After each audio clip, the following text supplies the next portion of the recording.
إن الحمد لله نحمده ونستعينه ونستغفره ونعوذ بالله من شرور أنفسنا وسيئات أعمالنا من يهده الله فلا مضل له ومن يضلل فلا هادي له وأشهد أن لا إله إلا الله وحده لا شريك له وأشهد أن محمدا عبده ورسوله يا أيها الذين آمنوا اتقوا الله حق تقاته ولا تموتن إلا وأنتم مسلمون يا أيها الناس اتقوا ربكم الذي خلقكم من نفس واحدة وخلق منها زوجها وبث منهما رجالا كثيرا ونساء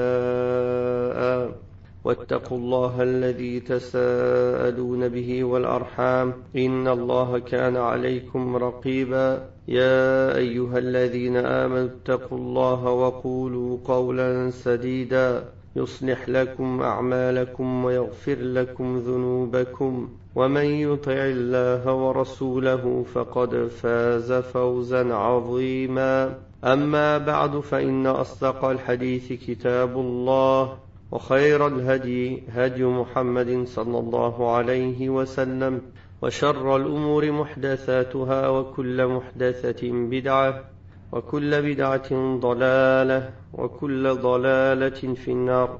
أعوذ بالله السميع العليم من الشيطان الرجيم. يسألونك ماذا ينفقون قل ما أنفقتم من خير فللوالدين والأقربين واليتامى والمساكين وابن السبيل وما تفعلوا من خير فإن الله به عليم. Allah subhanahu wa ta'ala dans le verset 215 de Surat al-Baqarah dit dans le sens du verset: il t'interroge sur ce qu'ils doivent dépenser. Dis, ce que vous dépensez comme bien doit revenir aux pères et mères, aux proches, aux orphelins, aux pauvres et aux voyageurs dans le besoin. Et tout ce que vous faites comme bien, Allah le sait parfaitement.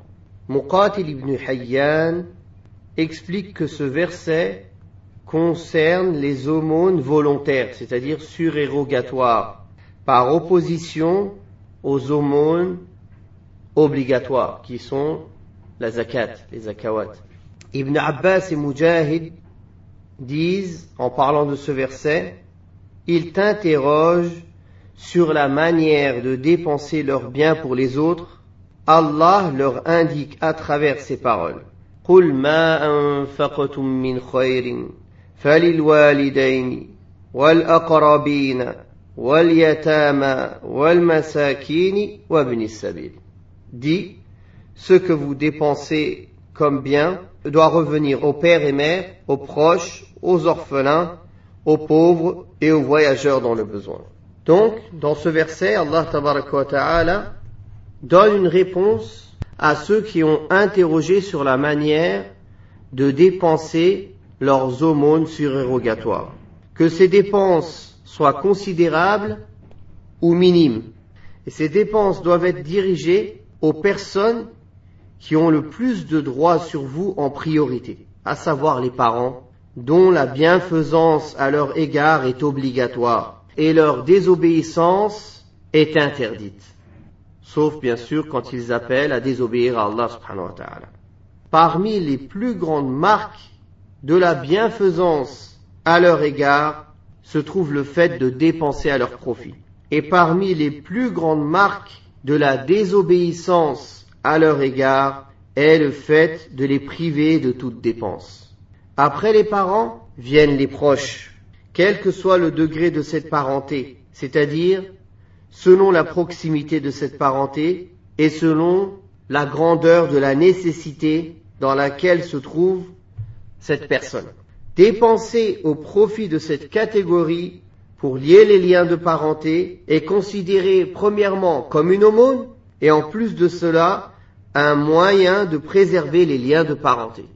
Donc Allah Ta'ala a cité les pères et mères, les proches, puis les orphelins, aux orphelins. Un orphelin, il est nommé orphelin quand il a perdu son père avant l'âge de puberté. Il s'agit ici des petits-enfants qui n'ont personne pour les prendre en charge.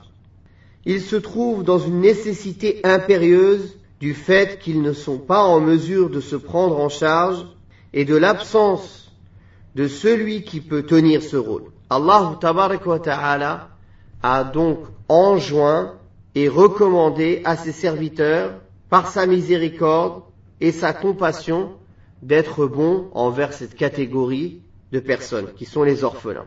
Puis il a cité les voyageurs dans le besoin, c'est-à-dire un étranger qui se trouve loin de son pays et de ses biens, et qui a besoin qu'on l'aide pour finir son voyage, terminer son voyage, et pouvoir atteindre son but et retourner chez lui. Après avoir cité ces catégories-là, Allah subhanahu wa ta'ala a cité le bien dans sa généralité. وَمَا تَفْعَلُوا مِنْ خَيْرٍ فَإِنَّ اللَّهَ بِهِ عَلِيمٌ. Et tout ce que vous faites comme bien, Allah le sait parfaitement.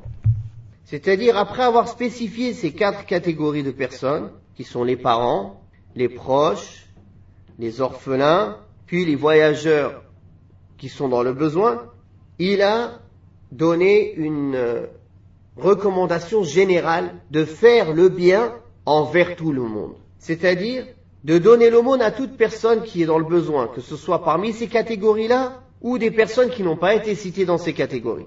Mais il a enjoint encore à plus que cela, subhanahu wa ta'ala. Car quand Allah ta'ala dit وَمَا تَفْعَلُوا مِنْ خَيْرٍ فَإِنَّ اللَّهَ بِهِ عَلِيمٌ, al-khayr, c'est-à-dire le bien, tout type de bien. Et l'aumône n'est qu'une partie de ce bien-là. L'aumône n'est qu'une partie de ce bien.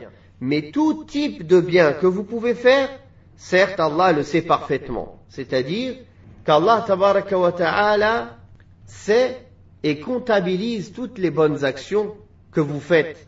Et il va vous en récompenser. Il va vous préserver cette bonne action, la récompense de cette bonne action, et vous en récompenser selon la grandeur de votre sincérité et de votre intention dans cette action, selon la grandeur de ce que vous dépensez, de la valeur qu'elle a dans votre cœur, selon le besoin dans lequel vous étiez quand vous avez dépensé, selon aussi la grandeur de ses bénéfices et de ses effets et de ses fruits à ces aumônes, ou bien même à cette œuvre de bien qui a été faite.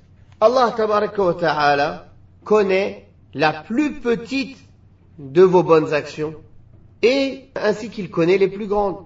Et c'est pour ces actions, subhanahu wa ta'ala, qu'il vous récompensera de la manière la plus généreuse.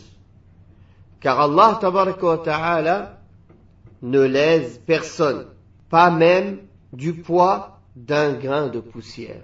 Pas même du poids d'un grain de poussière. Wallahu ta'ala a'la wa a'lam. وصل الله على محمد وعلى آله وصحبه وسلم.